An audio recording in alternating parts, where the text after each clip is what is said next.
I'm Paul Comfort, and this is Transit Unplugged. And on today's episode, we do another special podcast sharing with one of our friends in the network of transit-related podcasts. This one is with Brandon Bartneck's podcast, The Future of Mobility. And his guest is Larry Burns, formerly worked with General Motors and a leader in the autonomous vehicle space. I think you'll be very interested what he has to say about the true objective for transportation and why accessibility trumps speed and why he's so optimistic about the future and how we can create a safer transportation ecosystem, all on this special shared episode with our friend Brandon Bartneck's Future of Mobility. Thanks for being with us today on this episode of Transit Unplugged, and stay tuned for the interview.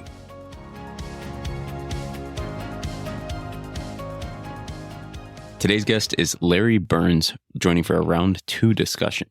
Who's Larry? He was General Motors Corporate Vice President of Research and Development and Planning from 1998 and through 2009. After that, he went to University of Michigan, Professor of Engineering Practice, and was the Director of the Program for Sustainable Mobility at Columbia University, as well as consultant to the Google self-driving cars and Waymo and several other major companies. Larry's a true legend and innovator and leader in this space of future mobility. Wrote the book Autonomy, The Quest to Build the Driverless Car and How It Will Reshape Our World.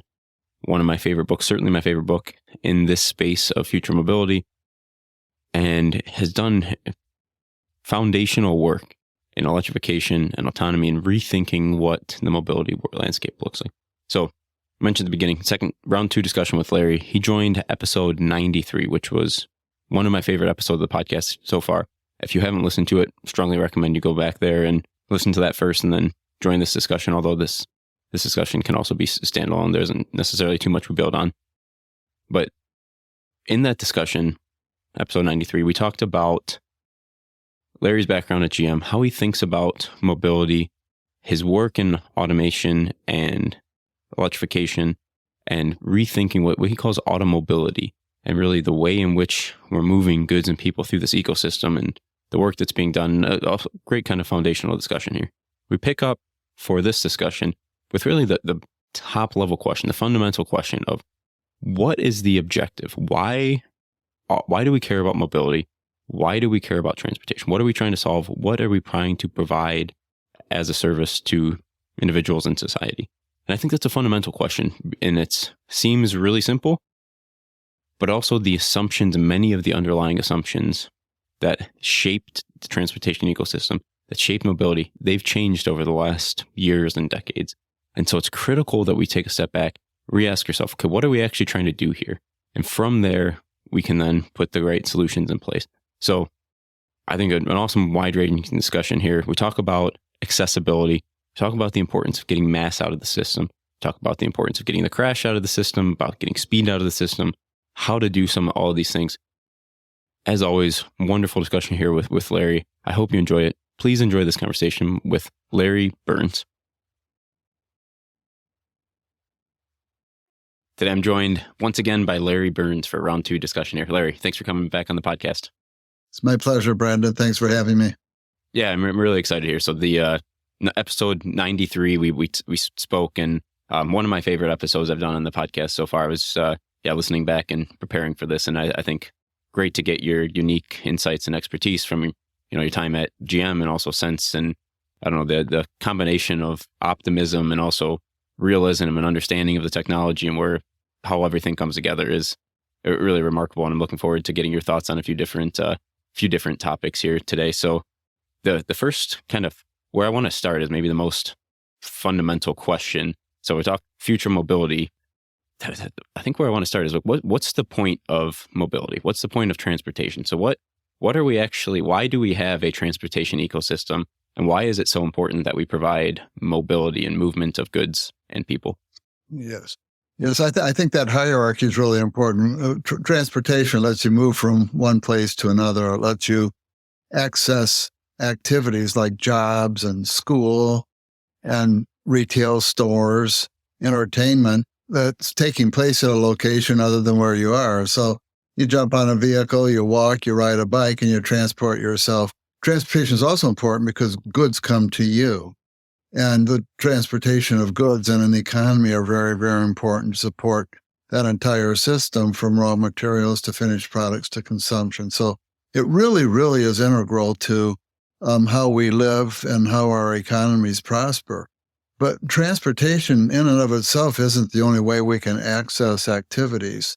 Very importantly, what we've seen since the late 70s and early 80s is an explosion of communication and information technology that's reshaped how we access activities. So just think about e-commerce. Today, I can buy something almost anywhere in the world by shopping 24/7 off my laptop and have it at my door many times within a day. And that's pretty remarkable versus having to get in my car and go to a store. I can remember, I'm old enough to remember when the first automatic teller machines came out. Before the ATM, I would get my physical paycheck and get in my car and have to get to the bank on Friday at lunchtime, because that's the only time I could get to the bank, cash my check to get some physical money to spend the next week. And now my kids don't even get cash, and they don't go to a bank, and they don't need to make that trip and schedule their lives around that trip. So what I'm getting at here, Brandon, is something bigger than transportation. I like to call that accessibility, your ability to access the things you do to live your life. And those are things like your job and things like your family and things like going out to eat and going to the movie, going to church, those kinds of things. And what we're seeing is the explosion in information technology and communications technology is allowing us to have enormous growth and access without having to travel. And not having to make a trip saves you a lot more time than making that trip faster. So I think it's extremely important for anybody in the transportation business, especially personal transportation business, especially the automobile business, to really understand where accessibility is headed and how this next wave of information and communication technology, we've got the 5G, the quantum computing, the mixed reality, holograms, all of that stuff. How could that reshape the way we live our lives? And how could that reshape the economy? And what's the role of mobility devices? I'm using those terms specifically. I'm not saying a car, but mobility devices in that life that we lead. So I think accessibility is a very, very important future thing that has to be understood in the future. And it feels like it's critical to be able to question assumptions while doing this review. So like my job, say on the business development front, 40 years or 30 years ago or whatever, would look very different, right? If you think about submitting a proposal at some point, it was type it up, print it, and then get in a car and go drive it and drop it off, or even if it's going to a fax machine or something. But looking at that access or that process of I'm getting something physical and going and dropping it off and delivering it in person, like I haven't ever thought about getting in a car to go deliver a proposal, right? So like that's a trip that's not even part of my consciousness or part of consideration at this point. Yeah. Let me give you another example. My daughter has a meal planning business. That's what she does, a digital meal planning business. So we cook her recipes frequently. And one day we were going to make a dish that required tandoori seasoning, which is not something we would normally have in our pantry. And we were going to make it the next day. And so I thought, well, I'll go to the store, which is 3 miles away, and buy my tandoori seasoning, assuming they would have it. And by the time I would have driven to the store, parked my car, walked around in the store, bought the seasoning, and came back, it probably would have been about 30 minutes of my time. And plus the gasoline cost and the depreciation cost of my car insurance. My other option was to order it on Amazon Prime. And Amazon Prime had it on my porch. Now, this is only a 3-ounce bottle, Brandon, had it on my porch in 16 hours. And it was $5.60. And if I would have factored in the travel cost, not even my time cost, but the travel cost to go to the store, plus buy it at the store, I would have been looking at $10.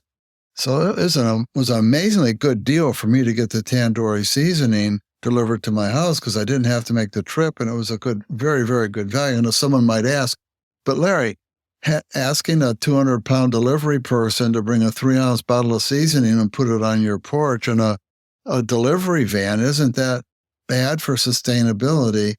Well, not necessarily, because so many of my neighbors are buying things from Amazon as well, and rarely does an Amazon truck come to my house without stopping at a couple neighbors' houses.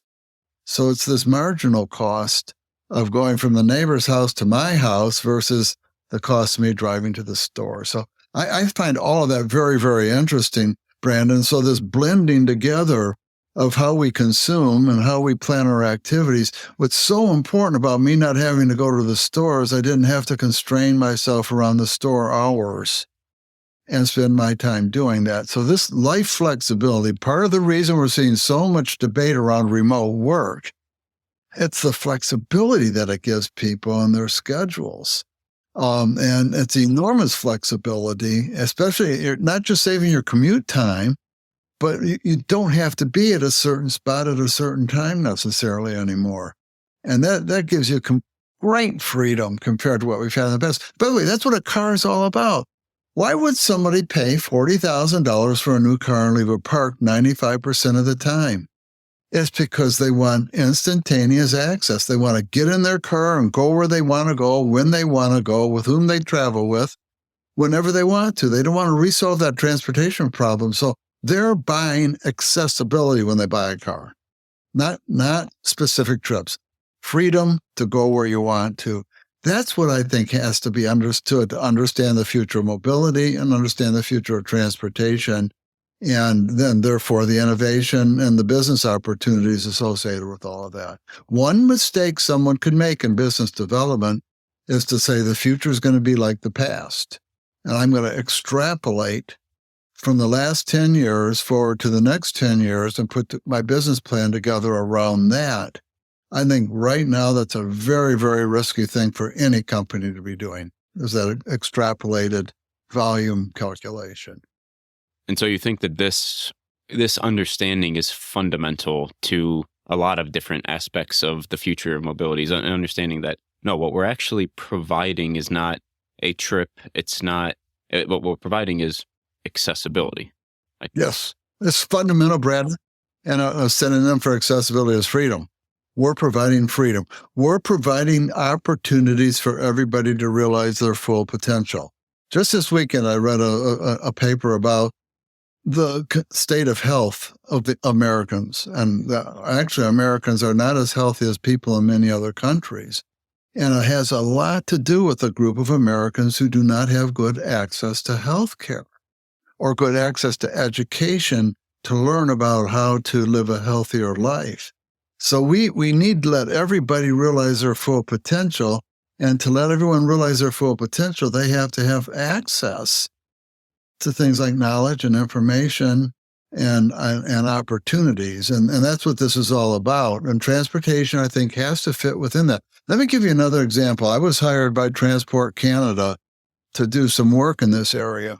And so Transport Canada could be looking at it, or Canada as a country could be looking at adding a lane to interstate highway through Toronto. Or they could be looking at providing internet access in a remote area of Alberta. And you might say, those are two different things. No, they're not. Both of them are accessibility strategies. You've got the group of people in rural Alberta who can gain access to everything the internet brings by having better internet service, or you can save commuters and other travelers through Toronto a few minutes on their trip. A lot of people save a few minutes. Both of those are accessibility. We're journeying. Our life is a journey through space and time. And every one of us has this life trajectory going from place to place, spending time to get to different places. And therefore, if you're going to study movement, you've got to study it in terms of geography and time use. And that's why communication, information, and transportation fit together so nicely. So I would argue we shouldn't have a Department of Transportation. We shouldn't have a communications agency. We should have a Department of Accessibility and make the right infrastructure trade-offs between better communication infrastructure or better information infrastructure or better transportation infrastructure. with the overriding goal of people having better access to the things that they want to do. Again, that's the freedom. So yeah, I think it's really important to understand the future that way, Brandon. And I think a related topic or question to one of the core themes you hear of people who talk about safe, sustainable transportation, or whatever verbiage they use, is that the optimal solution is a bunch of really big, tightly packed cities where people are walking and biking to what they need. And then that somehow that solves most of these problems because you don't need as many vehicles on the road and you're not emitting as much and all of these types of things. How do you think about that solution and also the impact of kind of understanding what we're actually trying to solve for, accessibility, flexibility here, and how that shapes what success actually looks like within this landscape? Yeah. First of all, I start with some simple data. When you ask Americans where they live, 53% Americans say they live in suburbs. 24% say they live in rural areas. And the rest, which is like 23%, 24%, say they live in cities. So while the study of transportation seems to always come back to the study of congestion, which seems to come back to congestion in cities, which seems to come back to light rail or subways or buses as alternatives to cars or the walkable city. At least in America, 3/4 of Americans have voted with their choices to live somewhere other than a dense population center. So back to this theme of freedom, I don't think it's up to me or any politician to tell me where I should live or how I should live. I think I should be able to make my choices. I certainly don't want to harm other people with my choices. We've got to manage these externalities of our choices. So your question is so important because why have cities existed historically? Well, that's where the knowledge was. That's where the innovation was. That's where the markets existed, but that's where the jobs existed and the goods existed. But now in today's world, I don't have to live downtown to do certain kinds of jobs. I can live remotely and do that work. I don't have to live next to my doctor to get telehealth. I don't have to live next to stores to have goods delivered to me. And I can get enormous amounts of information from around the world. So I would contend the fundamental historical drivers of dense urban areas are changing and changing dramatically. And we saw that play out when the pandemic hit.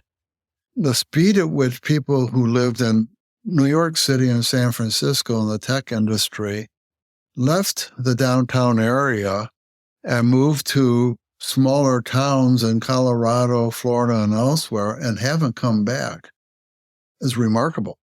And that is having a major impact on the economies of those cities.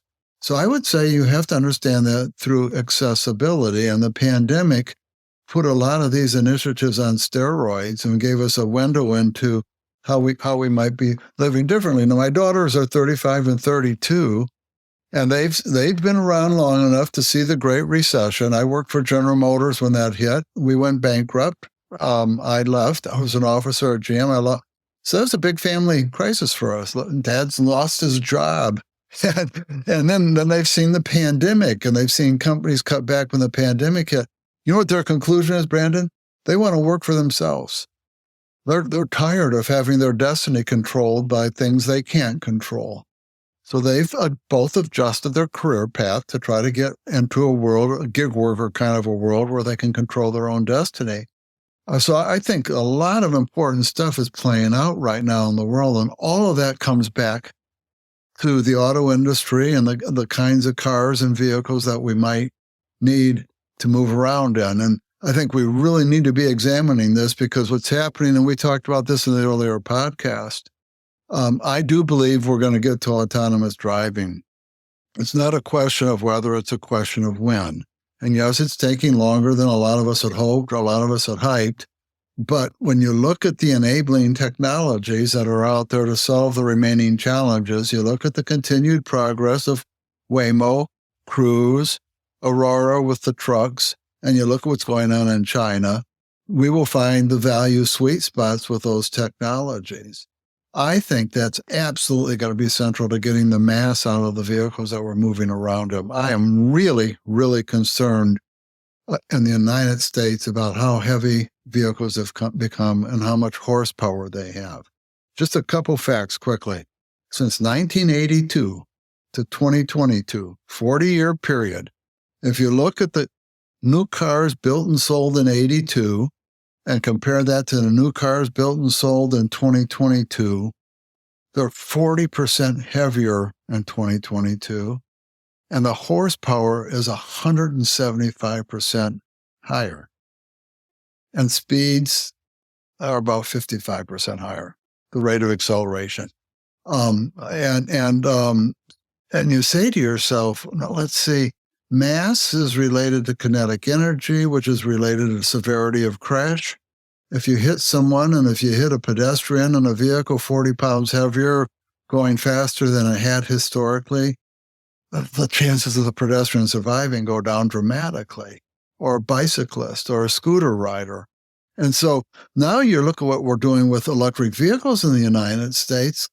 Cadillac just started talking about the Escalade IQ. Brandon, it's a foot longer than the Escalade. It's 4 inches wider than the Escalade. And a typical gasoline-based Escalade weighs about 6,000 pounds, and this vehicle weighs 8,500 pounds. It has a 200 kilowatt-hour battery, which weighs between 2,500 and 3,000 pounds. They haven't made that public, but either number, that's the weight of the Detroit Lions offense. Imagine going to the store to buy some milk and an Escalade IQ and knowing that you're taking the entire starting offense of the Detroit Lions with you in your vehicle. And then you say, okay, we're going to put a $7,500 incentive on that vehicle to get somebody to buy it because it's sustainable. Yes, it's electric. I get that. But we really, really need to think hard about it. So why is this dovetail back to accessibility? Well, I think not only are we going to change the kinds of trips we make in the future, I think we've got to make those trips and vehicles that are much better tailored with our physical mass. So when I go from my home to my country club, and I've got a Chevy Traverse, it's a 4,200-pound vehicle, why am I not taking a 1,500-pound vehicle or maybe a 800-pound motorcycle? Safety. So we got to get the crash out of the system, get the mass out of the system, and get the vehicles much more aligned with our body mass, recognizing speed isn't the be-all, the end-all. It's flexibility. Flexibility gives you much more accessibility increase than a marginal increase in speed. So this is all this stuff spinning around in my head right now, but that's why accessibility, electric vehicles, autonomous vehicles, mass, speed, horsepower, all those things are interrelated. And I think for your age, Brandon, and your kids, this is a really pivotal moment to get this right. We've got to get this right. And how do we do that, right? So like what you mentioned on the surface, right, or you look at the Hummer, there's other, I don't want to just pick on GM because it's not just GM, because there's other heavy vehicles on the road that are faster than they need to be. And well, the Lightning, yeah, the Ford F-150 Lightning's a heavy vehicle. Yeah. You name it. You can find them all. Yeah.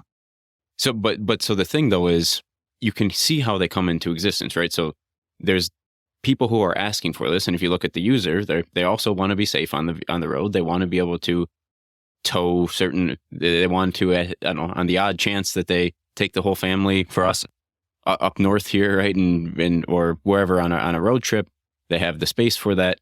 They can afford whatever price tags put on it. They don't really care about the weight because they don't feel it. They like having a heavy, like a fast vehicle. So like you can see how people are making purchase decisions. You can see how that demand is driving R&D and development decisions from the automakers. It feels like this is not a system that's going to reach an optimal conclusion without some type of external involvement here. Like what's the fix? Yeah, like? I think number one, when we buy a car, we tend to buy a car for the occasional use. So the trip up north with the family and the dogs is a trip that maybe my wife and I might make 8 times a year. But every day we're using our vehicles to move around locally, and we're using a vehicle designed and engineered for that occasional trip to make the everyday trip. Somehow we've got to flip that around. Somehow my everyday trips really need to be tailored to the fact that most of my everyday trips are me by myself, occasionally with one other person. In fact, 80% of the trips in the U.S. are 1 or 2 people. But our cars are designed for 4 and 6 people. And the trips I make typically every day, I'm not going over 45 miles an hour. At least the speed limit on those roads don't exceed 45. But yet, most of the vehicles we have can go 100, 120 miles an hour. So if we can somehow flip this around and incentivize me to make my everyday trips in a vehicle much more aligned with what's sustainable, and it has to be safe, Brandon. That's the number 1 requirement. The number 2 requirement is it has to be spontaneous and responsive. It has to be convenient. And then it has to give me a compelling experience. So when I talk small vehicles, I'm not talking a cheap, boring vehicle. I think I could be in an exquisite, luxurious experience sitting by myself in a mobility machine, going from my home to my country club, arriving as the best dressed rider in a vehicle that makes a statement, but it happens to be 1,500 pounds rather than 4, 5, 6,000 pounds. So somehow I think it's a couple of things. Number 1, we have to get a feedback system where lower mass begets lower mass. The smaller the vehicles, the safer the system. The safer the system, the more willing people are to ride in smaller vehicles. Secondly, I think we have to have the ability to get you that occasional use vehicle when you need it. Not riding in it all the time, but it gets to you conveniently. Think car rental, but think the car shows up at your door when you're ready to make your trip up north, and it shows up at your door autonomously. So you're not getting the labor cost of having to get that car to you. So somehow if we can flip this around, and I don't mean to be pie in the sky here. This is not easy, and I'm somewhat idealistic. I recognize this.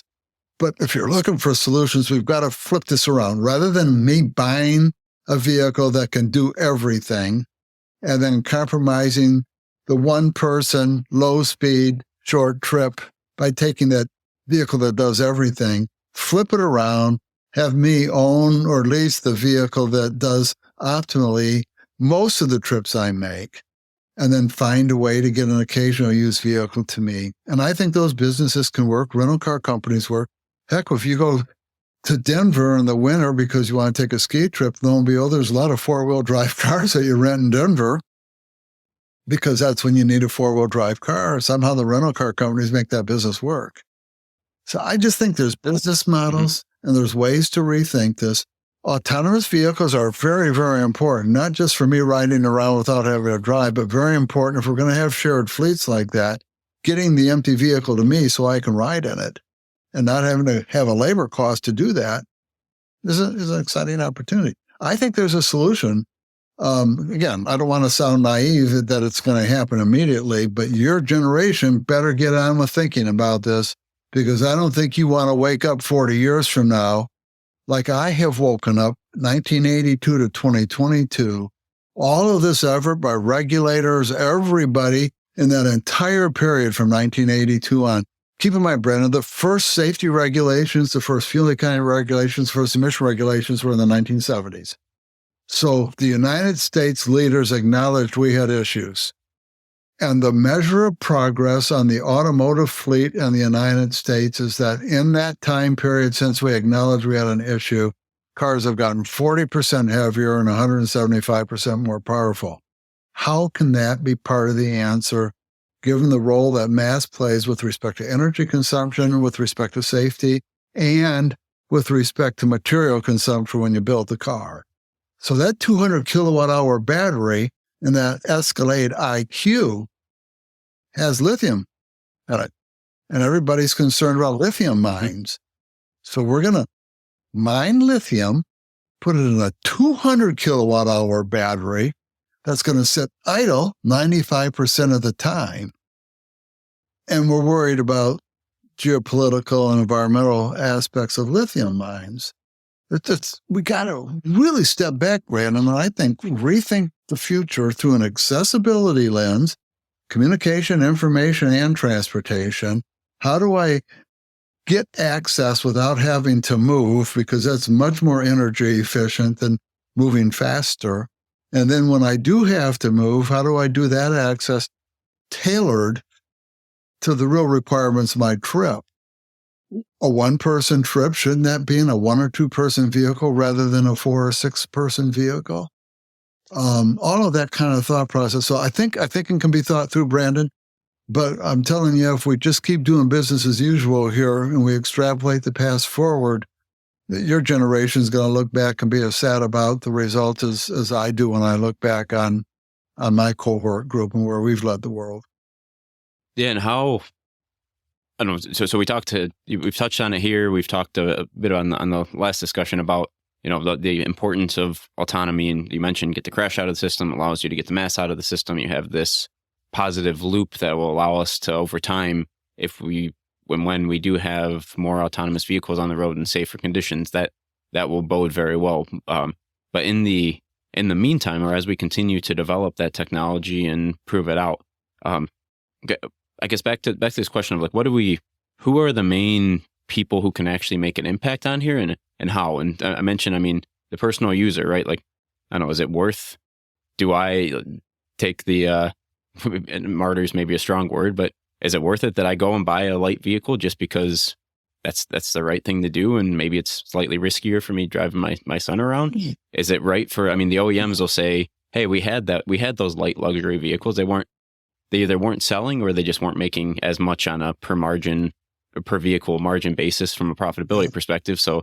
they lean into these big vehicles, and there's other actors who, I don't know, people have good excuses for why we are where we are. Like who is what? Yeah, who owns the burden and should take the first step here of actually let's get us towards this safer, better system? That's a marvelous question. I happen to believe safety's got to be the overriding priority. And so what I want you to just buy a light vehicle and perhaps put you and your family at risk because you're trying to do the right thing from an energy standpoint. Now, I would be concerned about that, Brandon. But I'm also concerned about the safety of pedestrians. My goodness, there's a tragedy in Detroit just this last week where the CEO of Eastern Market and his wife, as pedestrians, were hit by a car in downtown Detroit, and she died, and he was severely injured. I don't know the specifics around that crash, but that's an unfair situation of a pedestrian having to be put up against a vehicle moving at a speed and a mass like it is. So I just feel like we first could do, digital twins of the system that we're envisioning and really begin to better understand this lower mass because lower mass dynamic and where it could end. I believe in the field of dreams. If I build it, they will come. So I think we've got to show it in some places and in some communities where people indeed can live with a much lighter mass mix of vehicles. They can indeed get the occasional used vehicle. But I do think regulating fuel economy has not gotten the job done. I shared cars in general statistics versus 1982. If you look at pickup trucks specifically, pickup trucks, 1982 new pickup trucks versus 2022 new pickup trucks, they're 50% heavier, 210% more powerful, 0 to 60 is 60% faster. And you know what? There's been no improvement in the fuel economy of those pickup trucks for 40 years. So scratch our head and say, that hasn't worked. So maybe we have to start thinking about regulating mass. Maybe we could do that in a proactive way where I incentivize people who buy lower mass vehicles, or in a on the other side, if you want to have a larger, heavier vehicle, you have to pay more for your license plate. And that's done in Europe, by the way. That's not a new idea. But just public policy in general says there's an externality with mass, that my decision to drive a much heavier vehicle has an impact on you because you're mixing in a fleet of vehicles with my heavier vehicle. How does that compare to secondhand smoking? When the world realized, or the United States realized that if I smoked, I'm impacting my office mate, and therefore I shouldn't be able to smoke in front of other people, that's a big deal. And the rate of smoking is down dramatically. So maybe there's some lessons learned here. It's not going to happen overnight. But the first step is, I think, acknowledging that what's been done the last 40 years hasn't gotten the job done. The second step is realizing that if we keep making these vehicles bigger with EVs, we're not on a path to sustainability the way the environmentalists think we might be. And therefore, we've got to do something different. And maybe the two real leverageable variables in this system are mass and speed. And I can demonstrate, Brandon, in detail with graphics and other things, how speed is way overplayed as an important thing in our daily lives. What I'm saying is, if I can improve your speed twice as fast in your daily life, that doesn't come close to the accessibility enhancement I give you just by giving you flexible working hours. Because flexible working hours lets you be at more places at more times, lets you manage your schedule better. So if your metric is accessibility, speed matters. Being able to go faster than I walk matter, but it certainly doesn't matter 70 miles per hour on I-96 versus 85 or 90 and the flow of traffic. So I think enforcing speed limits is going to be important. I think we got to get the mass done. I think we got to enforce speed limits. And then I think we have to get incentives for less mass begets less mass and ultimately get to that by showing what's possible. So I don't give up on that. I'm hopeful that we can find a way to solve it. And the first step is to recognize we've got a problem here, but we've got an opportunity. We have a huge opportunity with accessibility, because if we can get everybody these things and laptops and really good access to telehealth and all of that stuff. I mean, you take something like diabetes. Does a person have to physically go to the doctor to have their diabetes treated, or can you do that with sensors through your phones and other things and get the medicine there through an e-commerce type system and really move the needle on health because of accessibility, which is information communication. Is this making sense, Brandon? Yeah, it is. And I guess one quick side note on the speed question, or the speed note. Actually, when I did a deep dive a few episodes ago with Waymo, Francesca Favreau on safety, and I asked her what was the biggest surprise for her as she got into the data, and she said, yeah, the impact and the crazy speed involved in such a high percentage of the crashes and incidents that they were reviewing. It's potentially astounding, like how much speeding actually contributes to certainly the safety aspect and even the sustainability aspect, right? Vehicles moving faster, like it's non-linear, the amount of additional energy that they utilize as well. If you look at the history of transportation planning and transportation engineering, a lot of the tools came to be when the interstate system was being planned in the U.S. in the 50s and 60s. And so you had to do a cost-benefit analysis on adding capacity to a lane in the freeway, to the freeway system. And so they would say, well, by having more capacity, we can save travel time. So we would save 5 minutes for a lot of people. And so you take a lot of people times 5 minutes times wage rate, that's a lot of benefit. The real question is, what are those people doing with that 5 minutes? Versus really having the flexibility of maybe getting to work anytime between 7 in the morning or 9 in the morning, leaving anytime between 4 and 6, and realizing how that enables you to be a coach for your kids' baseball team and have access to all kinds of experiences in your life because you have more control over your time. And that's much more valuable than that marginal increase in speed. And I always wonder when people do blow by me on the expressway, I'm saying, where are they going and why do they have to get there? And why are they putting me at risk to be able to go 90 miles an hour on the freeway rather than 70. And what are they going to do with their extra 10 minutes when they get to their destination? So I just think we really need to step back and think about what's going on here and not say something as simple as we just have to get everybody in an electric vehicle and we're all set. That's not the answer to sustainability, Brandon, for your generation. Not that electric vehicles are bad. I really believe in them, but it's a much more complex, much bigger set of questions than we just got to get everybody in an electric vehicle. We're all set. Yeah, and I think this point of realizing the underarching objective and what we're actually trying to do, which is enrich lives with giving the ability for people to move from place to place and to have goods moved from place to place is so important. And it's something that I've struggled with kind of anecdotally, right? So like I continue to choose to live in a suburb because this is for various reasons. I have now a commute that's an hour one way on an expressway, which I, on the surface, would never want to do. But the fact that I'm making that drive on average twice a week, and I do it when it makes sense, and timing's very flexible, and I'm remote on a day like this, and I'm able to be there with my son at breakfast to help out with, like, there's so much more factors that, like, if I take a step back and look at like the super rational mind is, no, I should live right next to my work and I should optimize and I should just make all my decisions around that. Or like I should live in a city center for all the reasons so that I can walk and bike to places. But like, that's not what I've valued in my life so far. And I don't think it's because I'm foolish or that I mean, I'm probably foolish for other reasons, but I don't think it's because of poor judgment. It's just I'm optimizing for something different than what has been the narrative. Absolutely.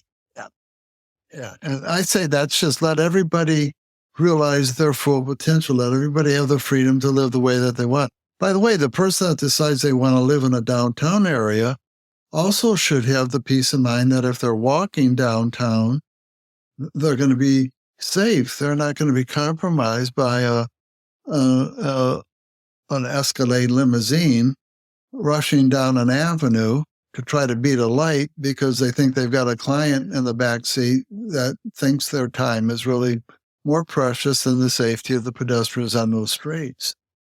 And that doesn't mean you can't have Escalades as limousines. Yes, you can. But my thesis would be you have to pay for the externality of your mass and power if you want to have one, because you are imposing a risk on other people. And I don't think that's fair.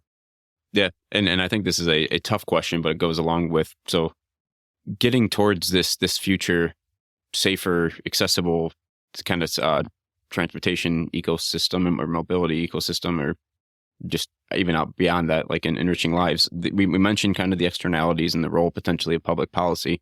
You also, one of the themes here has been there are business opportunities opening in the cracks too, right? Of like, as we make this understanding that, as we realize that, no, it's not that people want to move from place to place in an incrementally faster way. It's that they want flexibility and they want accessibility. And that's how something like Amazon, right? That whole business was built around solving this. Do you have any thoughts on either examples of or thoughts of kind of theoretically of like where there are additional cracks, where there are real business opportunities and opportunities to make an impact? Well, I'm going to kick myself on this one a bit because my dissertation, I went to University of California, Berkeley for my PhD, and I wrote my dissertation.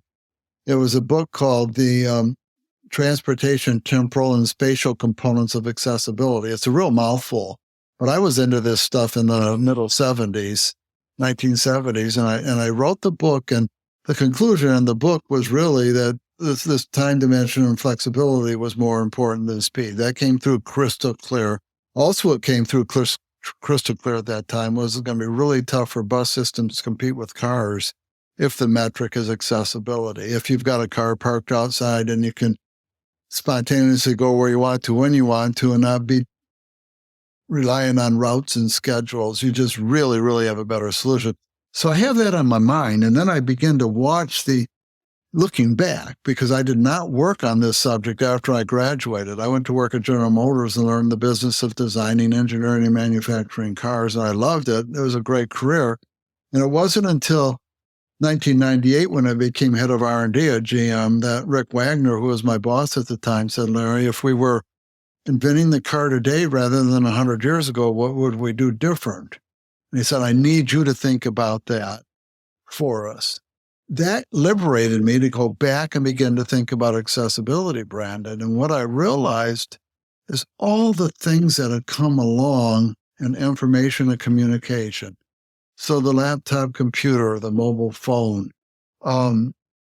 streaming, virtual reality, augmented reality, and e-commerce, all of those things happened. And I said, well, what happened in the transportation industry to enhance accessibility? We were more obsessed with cup holders. And the last big accessibility innovation in the transportation system in the U.S. was the interstate system in the 50s. So what I'm saying here is focus on time flexibility as a business and an innovator. Anything you can do that helps people use their time more efficiently and helps them have better experiences in life around that, I think you have winning business opportunities, because Apple, Amazon, Microsoft, these extremely valuable companies, they really innovated in accessibility in the communication and information technology world, but it really came back to time use. Even Google's foundation, Alphabet's foundation, was search. And when I wrote my dissertation, I had to go to a physical library to get a physical journal article and check it out and reference it. And they came up with this search capability, which has turned into this enormous capability of access to information with great business models behind it.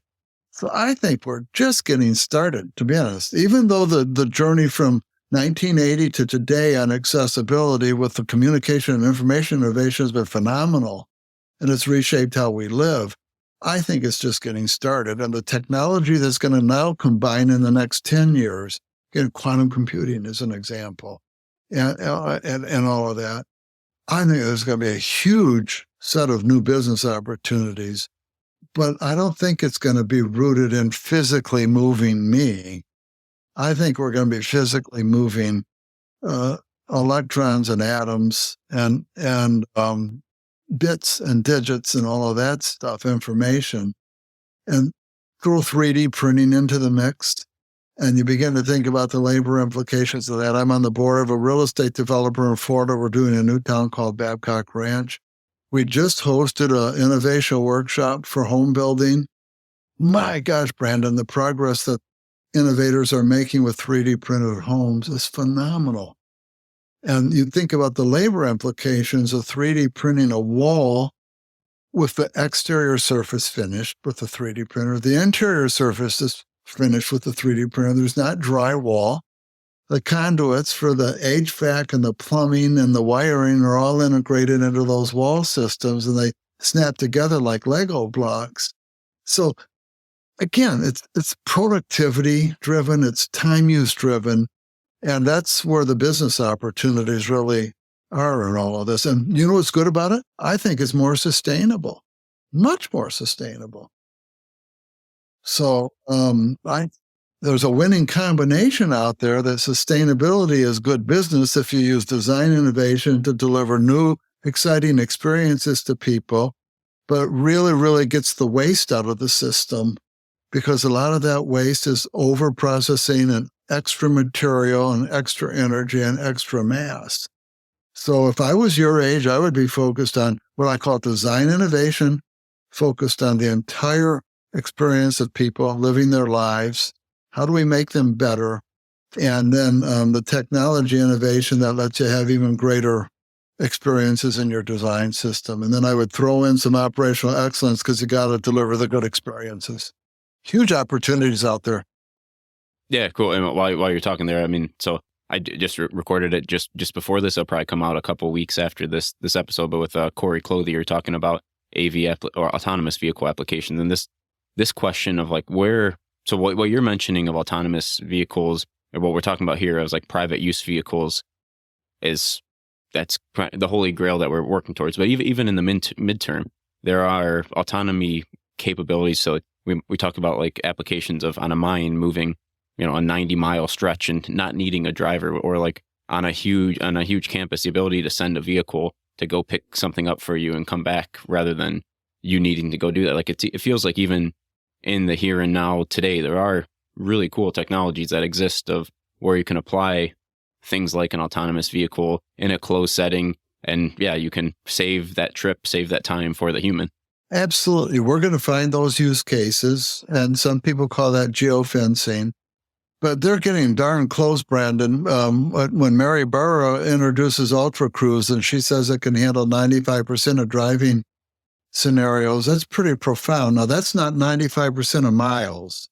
A driving scenario may be weather, traffic conditions, those kinds of things, time of day, day of year, wind, dust, those things.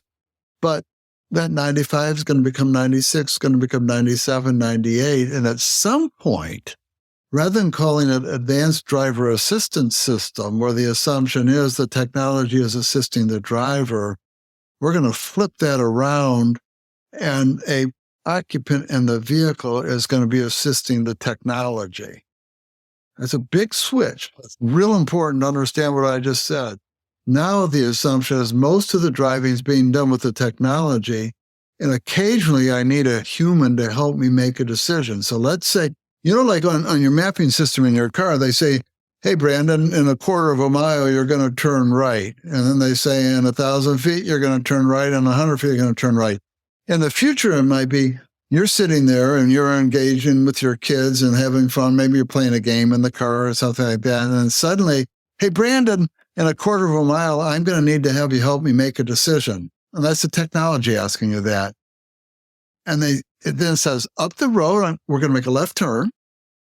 I've done this many, many times as my technology can handle it. But today, the weather's a little different. The traffic's a little different. Would you just look out the window right and left? And when I say I think I'm ready to make my left turn, you say, yes, you're right. Boy, that'd be a big help to me. It's that kind of thing, Brandon. Now it's the human is assisting the technology, and that's going to completely change the experience of everybody in the car. And when we start to approach that capability, and you're saying as a driver, you have to sit with your eyes on your road, your hands over your wheel, your feet over the pedals, you're not going to do that. Driving is the distraction at that point in time. And you're going to let your mind wander. That's just a reality. So all of this is going to get exciting. And then you say the camp is kind of setting. So some people would say, how wasteful is it that Larry would dispatch his robotic vehicle to run up to the wine store to get the wine store to put some wine in the car to bring it back home? All those empty miles. Well, if I had driven my car to the wine store and drove it back, they would not count that as an empty mile. They'd count that as a loaded mile, but it's the same miles, and it didn't use my time. So some of this is rooted in these metrics that we talk about. And I know when I first started writing about autonomous vehicles, they were Uber-like systems without drivers. Oh my God, people would jump at my analysis and say, we can't have all those empty miles out there. Where's a lot of empty miles? Think about the empty seat miles when I drive my 8-passenger Traverse with just myself in it. I'm taking 7 empty seats with me all the time. So the point we're making here, Brandon, in our discussion, there is enormous opportunity to make the world better. There's enormous opportunity for everybody to be able to flourish. I'm talking about Republicans and Democrats, red states, blue states, rural areas, college educated, high school educated. We've got to get our mind around how do we make things better for everybody simultaneously. I think this accessibility lens and the way that technology is going to shape how we can access things in the future in a much more energy efficient, much safer, much more materials efficient world with much greater equality of access. All of that is there for the having by your generation, because my generation dropped the ball big time. And you just touched on, or you touched on this a couple times, with this idea of like the common critiques of the empty miles or the incremental drop off from Amazon. It sounds like that's not necessarily something that's super concerning to you. And then part of the things I've struggled with when that idea gets brought up and we talk about robo-taxi fleets and, you picture this future of a bunch of empty Ubers driving around waiting for something. Like these, all the actors in the system are going to be optimized to minimize those empty miles and to be as efficient and effective as possible, right?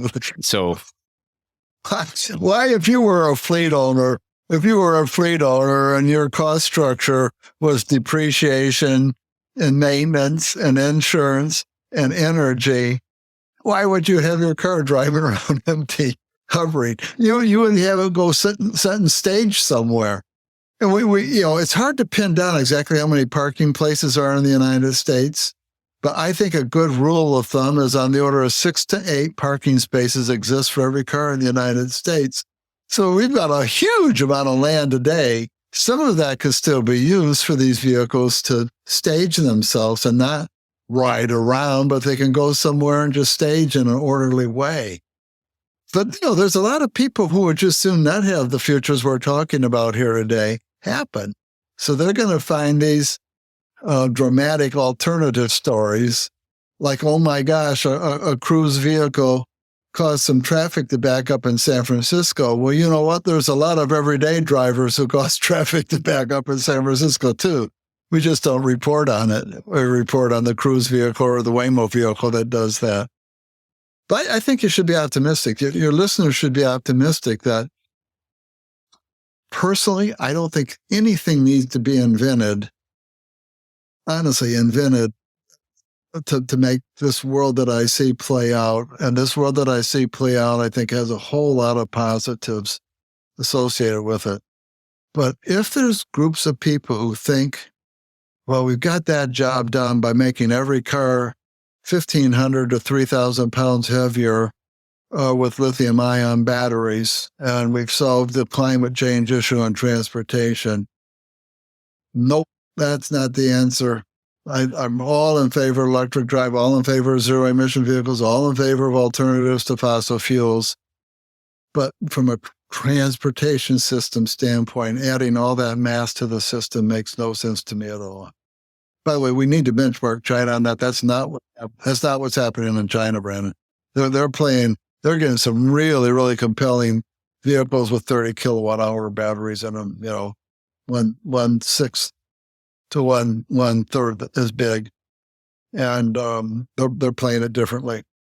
Well, and I'll take a stab at this, but if you had to kind of, as we close here, summarize the key points that you're hoping someone takes away from this. So what I'm hearing is, one, the foundational thing is understanding what we're trying to optimize for is not number of trips or speed of trips or anything involving necessarily the traditional metrics, but it's accessibility, it's flexibility, it's ability for people to access the things that will enrich their lives, whether it's through moving themselves or moving goods to them. And two of the biggest things that we need to be driving to get out of the system is mass of the vehicles and the speed of the vehicles moving, with the end objective being those are huge factors for safety as well as sustainability. But really, safety is critical in both of those areas. How close is that to a kind of a neat summary, and what would you add or change? That was perfect. If you were in my class, I'd give you a pretty good grade on that summary. I'd say you paid attention very well. And I appreciate that.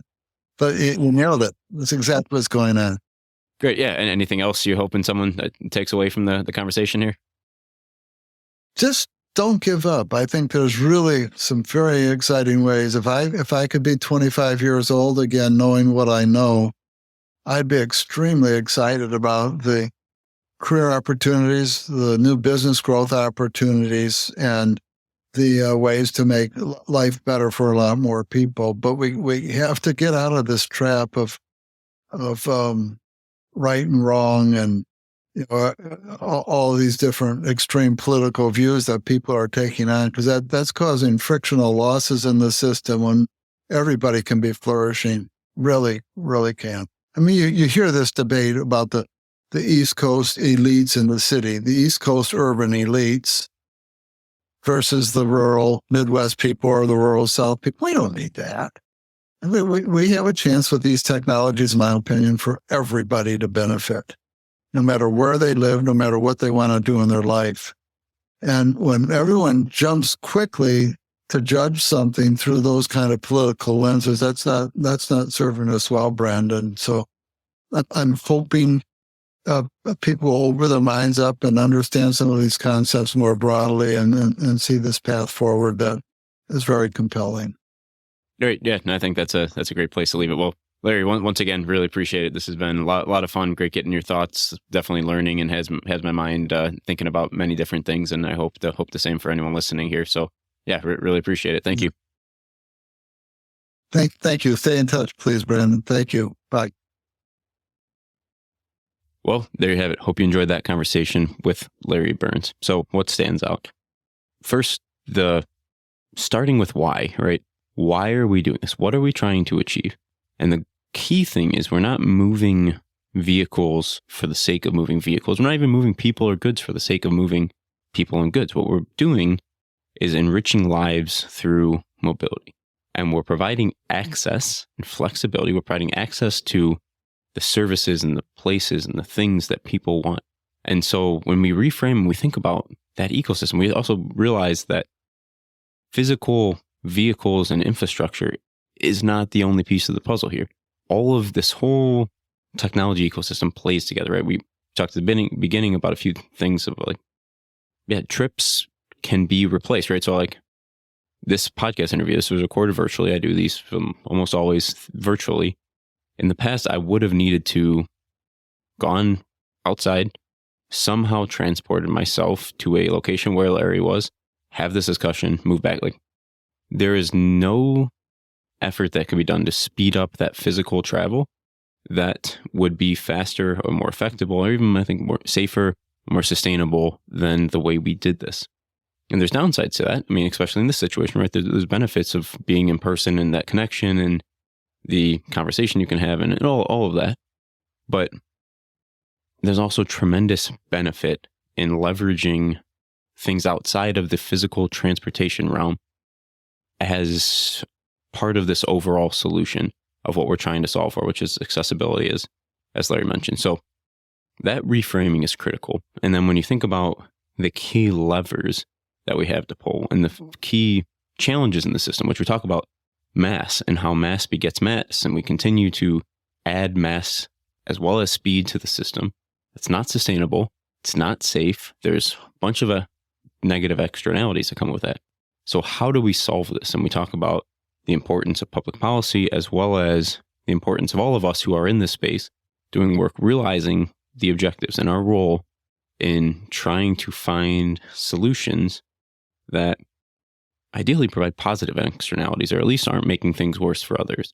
And so a lot of challenges we talk about here. One of the things I always appreciate about Larry is the optimism that also comes along with this of, yes, there's challenges. There's, kind of this death spiral of sorts in the mass world, right? Of mass begets mass. We get heavier and heavier and faster cars, and electrification makes this worse. And there's a lot of challenges here.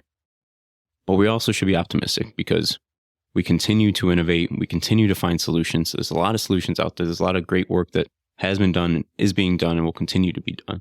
And there are solutions out there. So let's keep working towards them. So that's really what stands out to me. It's this different framing of the challenge that we're facing, some thoughts about prioritizing the challenges and solution, and also just the overarching optimism that comes with it of, we'll solve this and we'll figure it out. Hi, this is Tris Hussey, editor of the Transit Unplugged podcast. Thank you for listening to this special episode of Transit Unplugged with our feed drop guests, Brandon Bartneck and Larry Burns from the Future of Mobility podcast. Look for the links to subscribe to the Future of Mobility in the show notes. Coming up next week, we head to Kansas City, Missouri, where we talk with Frank White III, President and CEO of the Kansas City Area Transportation Authority, or KCATA, about everything of this really unique agency that straddles 2 states and several counties to get the job done.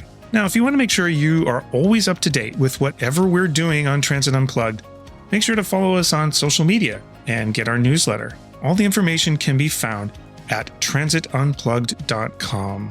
Transit Unplugged is brought to you by Modaxo. At Modaxo, we're passionate about moving the world's people. And at Transit Unplugged, we're passionate about telling those stories. So until next week, ride safe and ride happy.